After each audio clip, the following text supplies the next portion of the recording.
আমি এতটাই লাজুক, আমি নিজের বাসায় ভাত ছালি একবারই খাই, দ্বিতীয়বার চাই না, যদি কিছু মনে করে। আমি নিজে একলা রুমে থাকলেও গামছা পরে তারপর প্যান্ট পরি, কারণ দেয়ালের যদি কান থেকে থাকে চোখও তো থাকতে পারে। আমি নিজের লজ্জাকেই ভয় পাই। আমি নিজের লজ্জাকে এতটা ভয় পাই যে আমার বাসার বাথরুমে কোনো আয়না নাই, কারণ জামা কাপড় ছাড়া নিজেকে দেখে ফেললে তো আমি লজ্জায় মরেই যাব। আমি টিভি দেখতে লজ্জা পাই।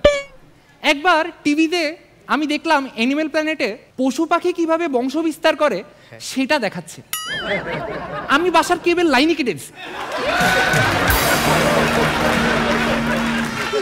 আমি এতটা লজ্জা পাই, আমি যখন ব্যাংকের কাস্টমার কেয়ারে ফোন দিই, ওখান থেকে যখন বলে প্রশিক্ষণের সাথে আপনার কলটি রেকর্ড করা হতে পারে, আমি লজ্জায় ফোনটা কেটে দিই।